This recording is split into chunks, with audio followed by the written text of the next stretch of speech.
मैं 65 first class match खेल चुका था। तब मेरा एवरेज 65 का था। मैं अपने प्राइम में था। तब ऑस्ट्रेलिया टीम ने भारत का दौरा किया था और मैंने चेन्नई में एक फ्रेंडली मैच में 130 रन बनाए। फिर मैंने इंग्लैंड के खिलाफ भी एक फ्रेंडली मैच में 93 रन बनाए। उस समय मैं भारतीय टेस्ट टीम में आने को प्रयासरत था। टेस्ट डेब्यू का ही इंतजार था। मैं टेस्ट कैप हासिल करने के काफी करीब था, लेकिन उन्होंने मेरी जगह युवराज सिंह को चुना, इसलिए टेस्ट कैप नहीं मिल सकी। आज तक कभी कोई टेस्ट नहीं खेल सका। क्रिकेट में मौका ही नहीं मिला। इतना ही नहीं, वनडे में शतक बनाकर प्लेयर ऑफ द मैच होने के बावजूद मुझे नजरअंदाज कर दिया गया था। मुझे लगातार 14 मैचों तक नजरअंदाज किया गया। जब कॉन्फिडेंस अपने चरम पर होता है और परफॉर्म करने के बाद भी कोई उसे मौका न दे तो खिलाड़ी वहीं पर खत्म हो जाता है। किसी भी स्पोर्ट्स में एक खिलाड़ी के लिए आत्मविश्वास ही सब कुछ होता है। मैंने श्रीलंका के खिलाफ एक मैच में अच्छी बैटिंग की और 4 विकेट भी लिए, मगर मुझे ड्रॉप कर दिया गया। मैं भी विराट और रोहित सा बन सकता था, लेकिन मुझे कभी बैक ही नहीं किया गया। अगर मुझे यह सवाल पूछने का मौका मिलता है तो मैं उनसे जरूर पूछूंगा कि शतक बनाने के बाद भी मुझे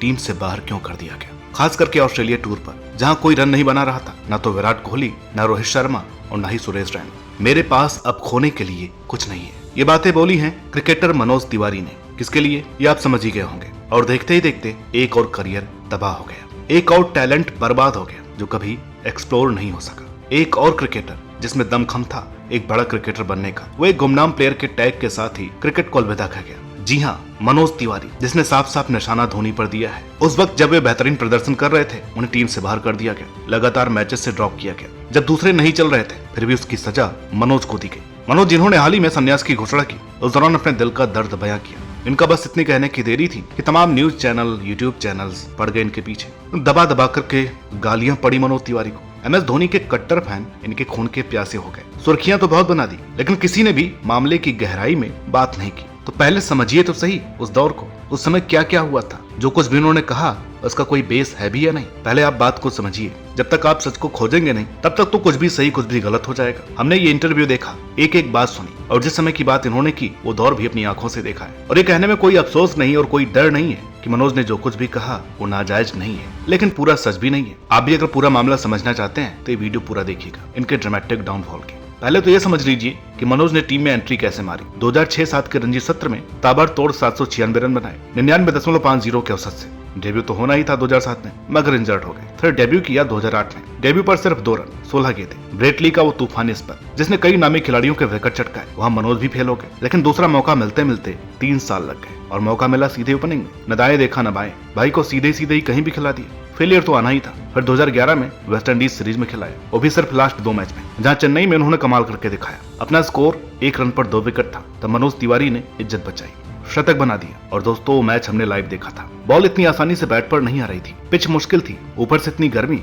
इन्हें क्रैम्प्स आ गई। रिटायर्ड हर्ट हुए, मगर टीम को खतरे से बाहर निकाला, शतक भी बनाया। उसके बाद फिर कहीं गायब हो गए। भाई, कायदे से देखा जाए तो एक स्टार्ट जो किसी भी खिलाड़ी को मिलनी चाहिए थी क्रिकेट में, वो इन्हें नहीं मिला। बहुतों को नहीं मिलता।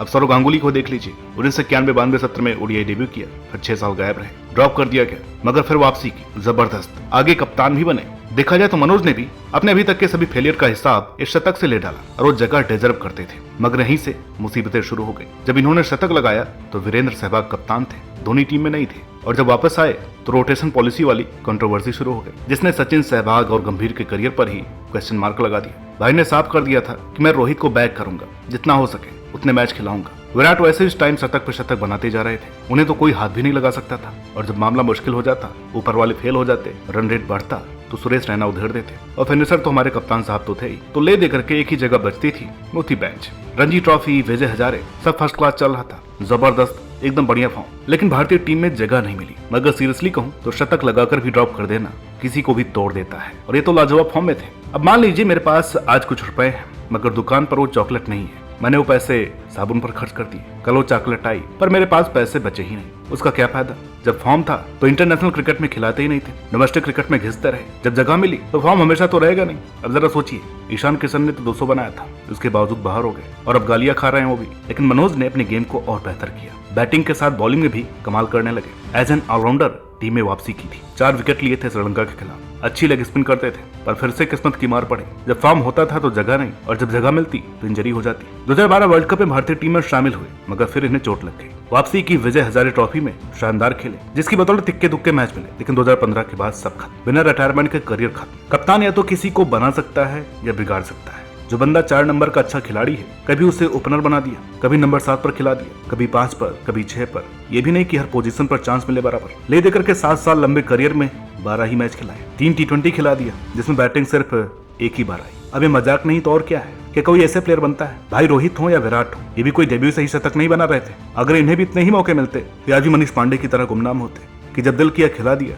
जब मन भर गया बाहर कर दिया। और वो बना रहे ना 100 पे 100 रणजी ट्रॉफी में। पूछता है उन्हें कोई, आज कोई नाम भी नहीं लेता। और मनोज भाई, कसूर पूरा धोनी का नहीं है, मगर बेकसूर आप भी नहीं है। मान लिया कि किस्मत आपके हक में नहीं थी, मगर ये बात आपने खुद ही कही ना कि मैं ये तो नहीं बोलूंगा कि मेरा आत्मविश्वास किसी इंडिविजुअल ने मारा, मगर जब किसी भी प्लेयर को ड्रॉप किया जाता है तो ये फैसला पूरी टीम का होता है। अगर आपको इतनी ही जिज्ञासा थी तो उस समय धोनी या मैनेजमेंट से आपने कोई सवाल क्यों नहीं किया? भाई उस बंदे ने टॉप 3 को नहीं छोड़ा, सीधे रोटेशन पॉलिसी ला दी, सरेआम मीडिया में कह दिया ये 3 खिलाड़ी एक साथ नहीं खेल सकते। जब उन लोगों को नहीं छोड़ा गया तो आप क्या चीज थे? आपके आंकड़े उन दिग्गजों के आगे तो कुछ भी नहीं है। लेकिन हाँ, एक बात तो गलत हुई, या तो क्लैरिटी देनी चाहिए थी और टीम मैनेजमेंट को ये बताना तो चाहिए था कि आप क्या लैक कर रहे हैं, किस चीज की कमी है आपने, आपसे क्या चाहिए। कुछ नहीं बताया, ना तो इन्हें कुछ बताया गया और ना ही इन्होंने कभी पूछा। अब ये बातें सिर्फ एक किस्सा बन करके रह गई है और एक पहेली, और कुछ लोगों के लिए एक इल्जाम। आपकी सारी बात सही है, लेकिन पूछने का समय गलत है। पहली बात तो अब धोनी से मुलाकात नहीं होगी, हो भी गई और जब आप मिल भी गया तो भारतीय टीम में दोबारा मौका नहीं मिलेगा।